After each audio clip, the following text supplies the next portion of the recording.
England ও Argentina বিশ্বকাপে মুখোমুখি মানেই শুধু একটি ফুটবল ম্যাচ নয়, বরং ইতিহাস, রাজনীতি আর তীব্র আবেগের লড়াই। এই দুই দলের প্রতিদ্বন্দ্বিতা বছরের পর বছর ধরে ফুটবল বিশ্বের সবচেয়ে আলোচিত দ্বৈরথগুলোর একটি হয়ে আছে।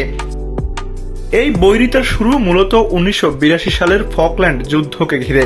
দক্ষিণ আটলান্টিকের ফকল্যান্ড দ্বীপপুঞ্জ, যাকে আর্জেন্টিনা লাস মালভিনাস নামে নিজেদের ভূখণ্ড দাবি করে, সেটি নিয়ে দুই দেশের মধ্যে 74 দিন যুদ্ধ হয়েছিল। এতে 900 জনের বেশি মানুষ প্রাণ হারান। যুদ্ধে ব্রিটেন জয়ী হলেও সেই পরাজয়ের স্মৃতি এখনো আর্জেন্টিনার মানুষের মনে গভীরভাবে গেঁথে আছে।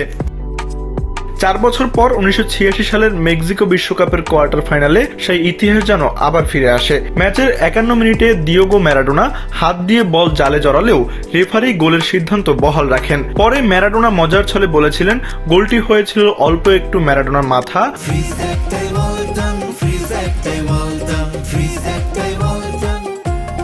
আর অল্প একটু ঈশ্বরের হাত দিয়ে। এরপর থেকেই সেই গোল হ্যান্ড অফ গড নামে পরিচিত হয়ে যায়। পরে নিজের আত্মজীবনীতে ম্যারাডোনা লিখেছিলেন, ইংল্যান্ডের বিপক্ষে সেই জয়কে তিনি ফকল্যান্ড যুদ্ধে নিহত আর্জেন্টাইনদের প্রতি প্রতীকী শ্রদ্ধা হিসেবে দেখেছিলেন।